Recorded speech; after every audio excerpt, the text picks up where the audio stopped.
Hey there, folks. So welcome back to class. Let's see, this should be Monday, the 24th of August, and this is the third video looking at chapter 2 in the book. I hope I'm going to do a better and better job on these videos as I keep going here. Last one, I couldn't figure out how to turn it off. But anyway, yeah, I'm used to, again, working with a projector and a chalkboard and things like that. So the technology takes me a little time to get filled out, but I'll get it. So hopefully this one will be a little bit better than the last one. So I hope everything's going well. I hope you're checking Canvas. I hope everything it makes sense. Again, if there's something missing, something you don't understand, something that you know is not going right, let me know. I'll try to fix it. It's a work in progress. Uh, we'll tweak things and keep tweaking things, and I'm sure by the end we'll have everything perfect. So anyway, we're back in the textbook, and again, hopefully you've read this chapter or are reading this chapter. If you're trying to get a textbook, a hard copy, again, there's some of them on eBay. Just get an old one. It's all beat up. It's super cheap. I think I looked on there a couple days ago, and there were still some on there for less than $10. So get you a textbook, but use the one online. I've got the one online. You can download it. I think you can use it, like I said, put it on your phone or whatever, and do it that way. I'm kind of old fashioned, so I like to have a book. I understand, but the online one will carry you through till you get a book. So anyway, we are in chapter 2, and chapter 2 is kind of a fun little chapter. It takes us from far out in space, and we're going to zoom all the way into the middle of the Earth and kind of look at all the different systems that are part of the Earth system. So I'm going to, without further ado, download myself here, and let's just jump right into the chapter. So again, we're going to imagine that we are in a spaceship and we're traveling towards the Earth out from outer space. And there's several terms here that they talk a little bit about. Things like the difference between interstellar space and stellar space. Interstellar space would be basically, it means Latin, it means in between stars. So the space in between stars. Again, we live in a clumpy universe. Things like to happen in clumps. So a planet is just a clump of dust. A star is a clump of hydrogen and helium. Our solar system is a clump of clumps. Our our galaxy is a clump of clumps, and then of course our solar system. So gravity seems to pull everything together, and so in between clumps, there's a whole lot of nothing. We talk about this as a vacuum, and a vacuum is simply the absence of matter. We look at our atmosphere. You can look at the air around you right now. It doesn't look like there's anything there, but there's billions and billions of molecules there. They just happen to be so far apart that you can kind of see through them. Unlike the table that you may be sitting at, those molecules are much closer together, and so you can't see through them or kind of walk through a table. So vacuum is simply just the fact that there are no or very, very, very, very few molecules in that particular area. We've talked about AUs, atomic units. You'll see this quite a bit in the book, especially when we talk about long distances. We talk about space because space is so far apart that you start using so many zeros, it gets you have to count zeros. So we use astronomical units to measure, and of course, one astronomical unit is the distance from the Earth to the Sun, which is about averages about 93 million miles, and about 150 million kilometers. So we are 1 AU away from the Sun. Pluto's about 40 AUs away from the Sun, about 40 times the distance from the Earth to the Sun.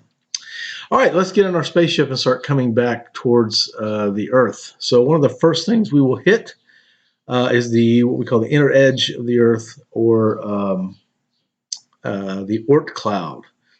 And the Oort cloud is simply a large area where there's a lot of leftover dust and gas from the formation of the solar system. As you can imagine, it's very far out from the sun, so the gravity out there is very, very weak, and those things can get lost pretty easily. The inner edge is about 3,500 AUs from the sun, and at that point, from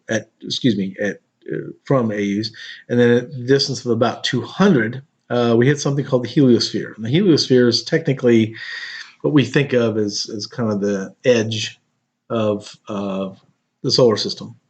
The difference between interstellar space and stellar space.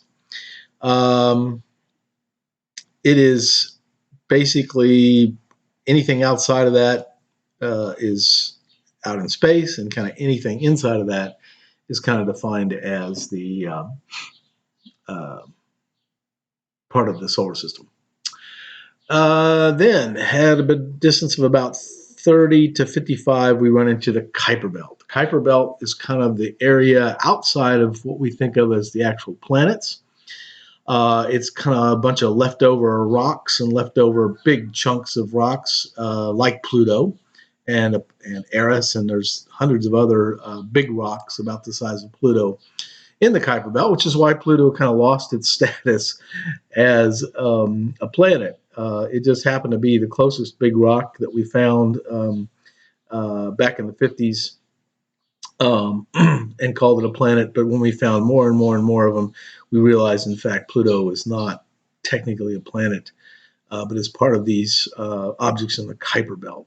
Now, as you can imagine, the gravity here is a little bit stronger, and so these things are locked in with a little bit more effort, but they do have a tendency to collide with each other and run into each other. And so what can happen in the Kuiper Belt is some of these big rocks can kind of be floating around, all of a sudden run into another big rock. That changes its trajectory, and it could slow it down to the point where it starts falling in towards the sun. And so this might become a meteor, might become an asteroid, rather. And so that's where a lot of the asteroids come from, is the Kuiper Belt. And once they fall into the sun, of course, then they change their orbit, and might run into a planet, might run into a moon. That's why we see, when we look at the moon, we see all these craters on the moon. Those were caused by asteroids that hit the moon and become meteorites, and cause these craters on the moon, and of course the Earth. Now, one of the reasons, of course, we don't see as many craters on the Earth, and you would think we would attract more since we have a stronger gravity, is because we have an atmosphere. And so craters that land here on the Earth eventually get covered up by erosion. Craters that hit the moon, there is no erosion, so a crater that's a billion years old on the moon might look exactly like a crater that's only 100 million years old. So that's why the moon looks so cratery, and the Earth, if you want to find craters on the Earth, you have to look a little bit harder, because a lot of them are gone, and we'll talk a little bit more about that when we talk about the demise of the dinosaurs, right? So anyway, the Kuiper Belt's important. Also, comets are in the Kuiper Belt, and a lot of times we see comets. Again, they can get bumped out of that area and enter the solar system regular, and pass through the sun. That's what we see when we see a comet. So here's some pictures showing the Oort cloud, showing the Kuiper Belt, showing our regular planets. And again, it kind of makes you realize that gravity is an amazing force. In other words, in that first picture, you see a little bitty dot that's the sun, but that gravity of the sun goes all the way out for thousands of AUs to hold some of these particles in. So gravity is a very weak force in that it takes a lot of mass to create a little bit of gravity, but it stretches out over a huge, huge area. And so that's why our solar system is actually much larger than it appears. Here's a little article on comets and asteroids that you should read. It's very, very interesting. And if we had class, I would show you my asteroid. I actually have one. that I got online years ago. They are not cheap, but they are super cool, and it's not very big. But it's kind of neat to have something that's been floating around in space for a few billion years.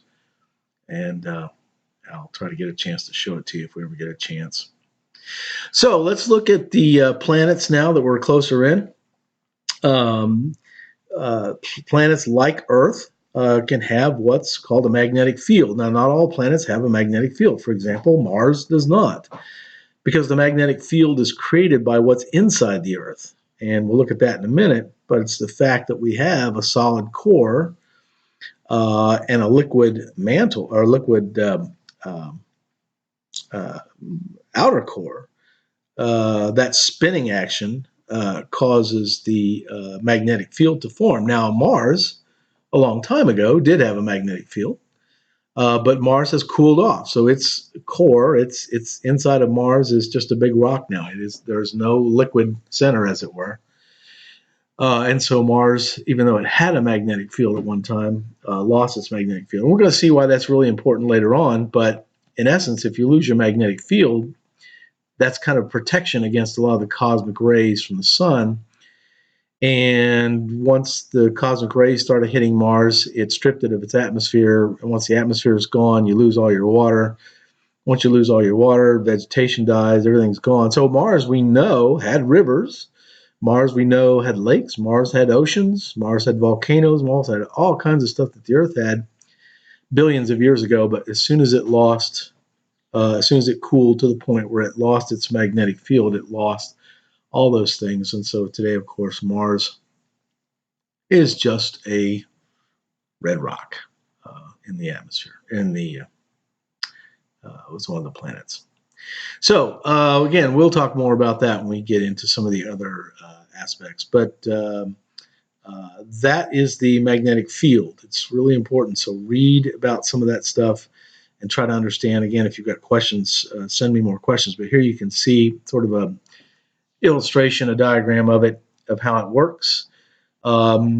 We can see evidence of this because, as you can see, the Earth is this magnetic field makes the Earth act as a magnet, which is why compasses work, why a compass always points north.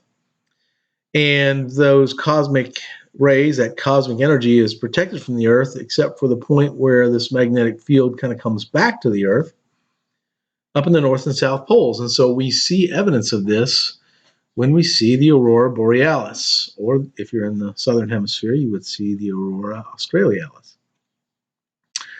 And so if you've ever been up north or been, obviously seen pictures, a couple times it has come all the way south to Kentucky. So there have been a couple rare times when I remember this was years and years ago. The sky was really weird, and the news came on later and said that, in fact, what had happened was we were seeing the aurora.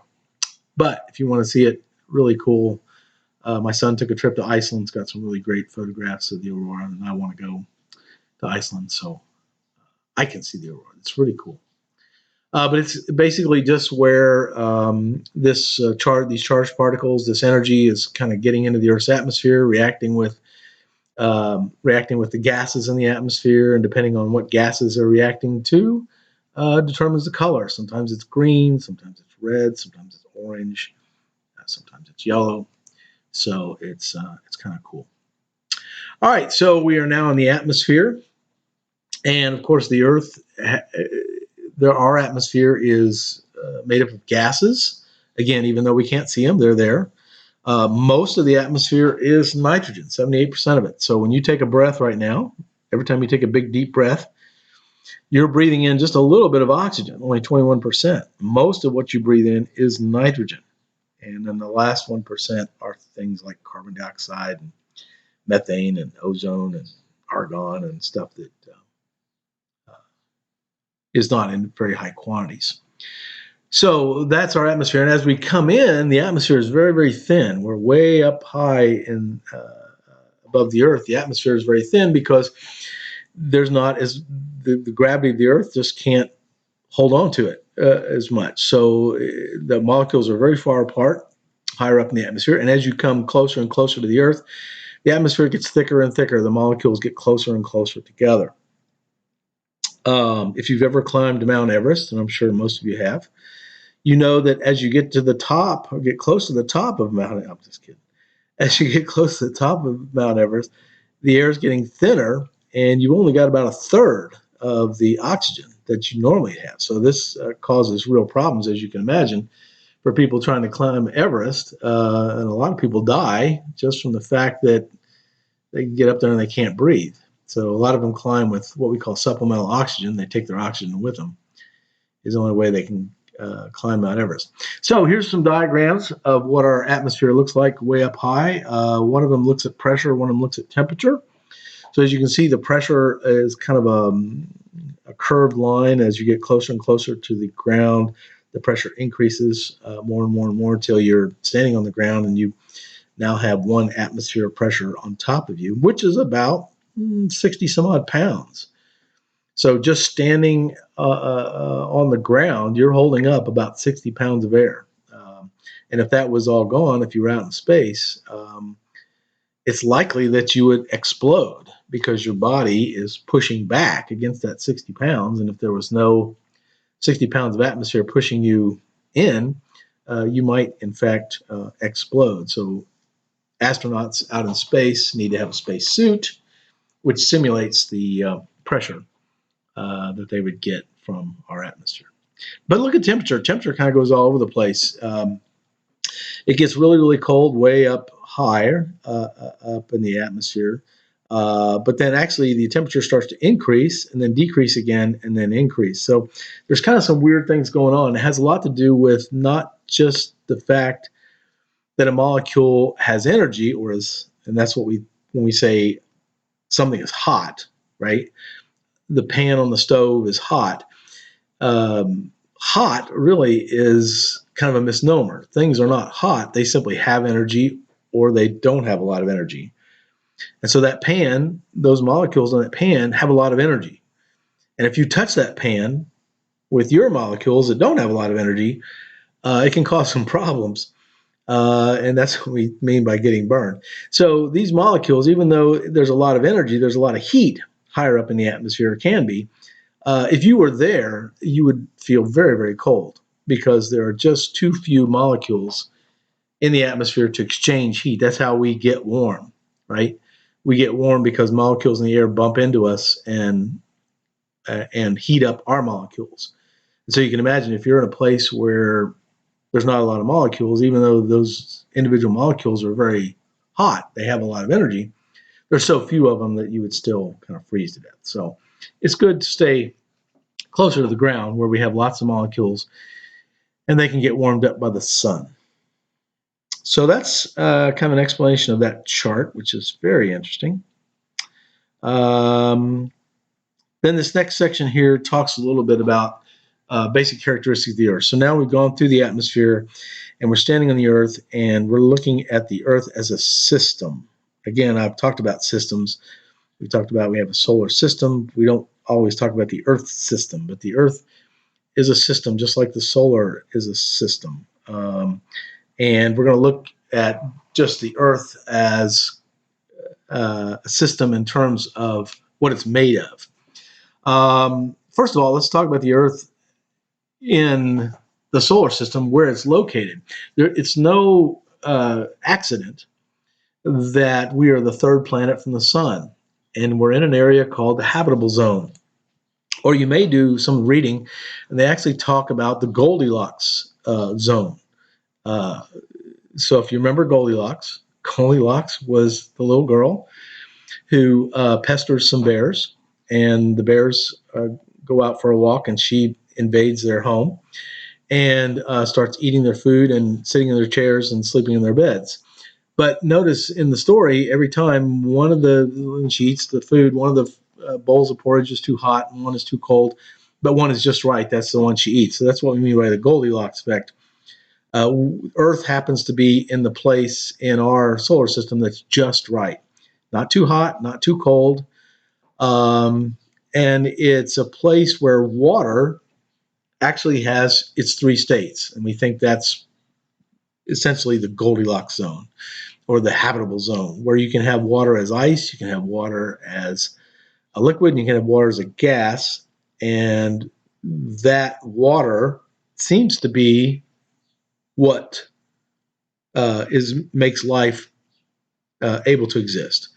So you can imagine, as we start finding other planets and other suns with solar systems, one of the things, if we're looking for life outside of the Earth, we would be looking for planets in these other stars in this habitable zone, in the Goldilocks zone.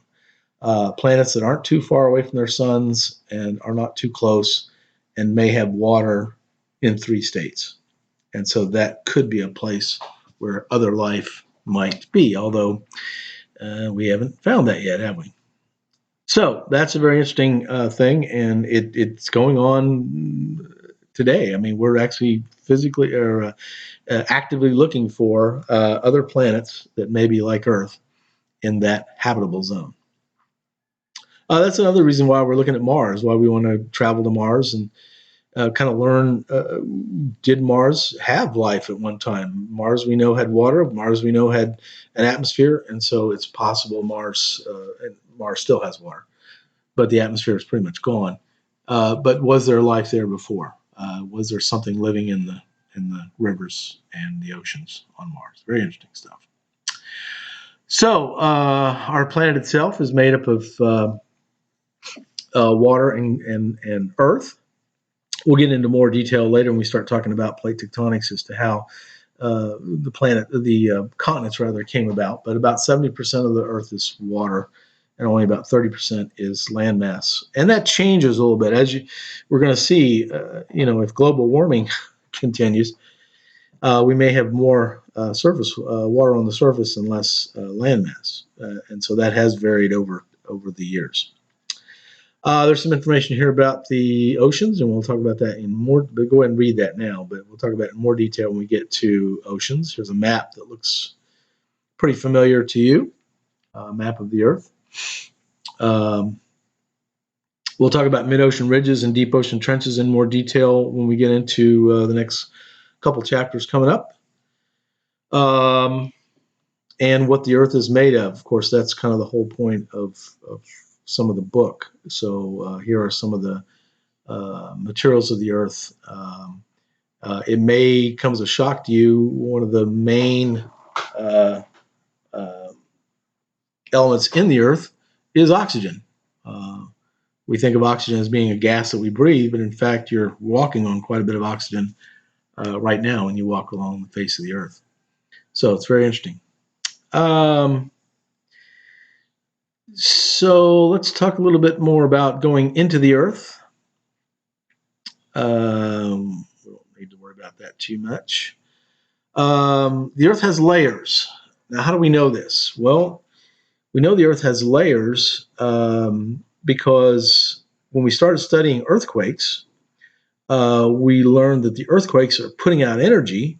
And as we started measuring that energy, we realized that some of that energy was being reflected and refracted. It's kind of like being underwater and trying to talk underwater. As the sound waves go through the water and they change and then start going through the air, they speed up or slow down and change direction. And so you can imagine if you're underwater with your ears listening and someone's trying to talk to you standing above the pool, you can hear them, but it sounds different. And that's kind of what's happening here. We started measuring how that energy started going through the Earth and measured this refraction and speed and found these different layers. So what are these different layers? Well, let's take a look. We are living on the crust. Let's see if it's down here. Yeah, here we go. We're living on the crust. And so the crust is the outside of the Earth. It sounds like the crust of a pie or crust of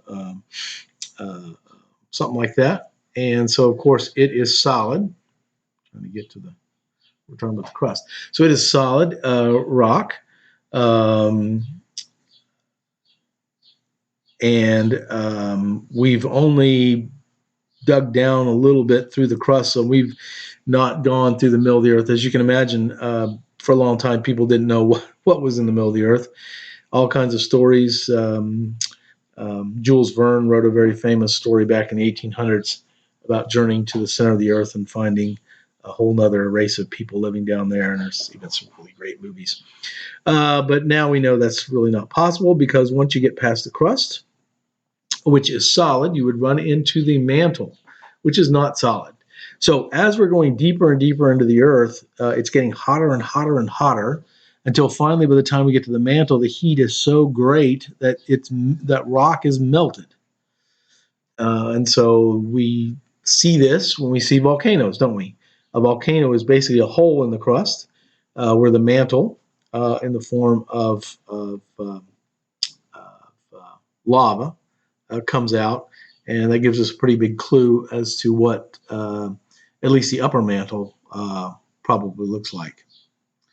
Then we go through the mantle to what we call the outer core, and the outer core then is different from the inner core, in that the inner core is going to be solid. Now the outer core is still liquid, and it's made of some more heavier materials, like iron and nickel. So the lighter materials tend to be up towards the top of the mantle. As we go deeper and deeper, we get into heavier and heavier materials, again, like nickel and iron, which are at the center of our planet. So the outer core is liquid, but by the time you get to the inner core, now gravity is taking over. And gravity is so strong, there's so much pressure, right? So much pressure from all that stuff on top, pulling down onto the inner core, that now, even though it's super, super hot, those particles, that iron and that nickel, can't float around like a liquid. It gets stuck together like a solid. So now the inner core is solid. Even though it's hot enough, it should be melted. The pressure keeps the inner core solid. And it's that moving around from the inner core to the outer core that causes that magnetic field we talked about a little bit later. A couple other little pieces we're going to look at. When we talk about the crust, you'll hear us refer to it as the lithosphere, or what we call lithospheric mantle. So litho is Latin for rock. So it's the rock sphere of the planet. And here we're talking about this barrier. And again, these aren't, the picture shows kind of straight lines, but these are not straight lines. It's a very gray area. So things are not quite liquid, not quite solid, that sort of thing. But the barrier there is the mantle, where it's kind of not quite liquid, not quite solid. We call this specifically the asthenosphere. And it's going to be important when we get to plate tectonics, because the asthenosphere is the thing that makes plate tectonics work. It's the thing that's moving. So the heat of the mantle underneath the asthenosphere acts kind of like a pot on a stove, and creates what we call convection currents. You've all seen, if you've cooked rice or you've cooked something on the stove that's kind of liquidy, and you start heating that up, you see the liquid inside starting to move. And of course, what's happening is the liquid near the heat is hotter than the liquid up at the top. And so you start getting this rotation. The hot liquid, the molecules are getting farther apart, so it's less dense, so it has a tendency to rise. As it rises, it cools. As it cools, the molecules get closer together. So as they get closer together, they get more dense, and they begin to fall. And so you get this current, you get this circle, this cycle happening. And again, if you boil a pot of rice, you see that happening. The rice starts at the bottom, gets heated up, rises quickly to the top, and then cools, and then goes straight back down to the bottom. And that's what's happening in the earth. That's what's making these plates move. And again, we're going to get into that in more detail, but it's important to understand how that works. Also, this picture kind of shows you, again, these are not straight lines. Underneath the continents, the lithospheric mantle is quite thick, and the crust can be quite thick. But when we get to the oceans, the oceanic crust is very thin, very dense, and the lithospheric mantle is very thin. So underneath continents, are very thick and very thin underneath the oceans, and you can see that on that picture. So these are the little pictures at the end of the chapter. These are always really great to help you understand all the stuff you just were talking about. And here it shows that those currents, you can see how those currents work and how they are used to push the crust around on top of the planet. And again, we're going to get into that in the next couple chapters when we get into plate tectonics. All right, we're at the chapter summary, and there is the review questions that you're looking for, right? 17 of them this time. Pick 5 of them if you want to do this chapter. Again, there's 23 chapters, there's 23 chapters, and you only have to do 15 of those for the quizzes. So you don't have to do this chapter if you don't want to, but if you're interested in it, go ahead and do it. Or if you just want to get them out of the way, go ahead and do them. If there's any questions, please holler at me and let me know if you've got some issues or some problems. And I will make another video and see you next time.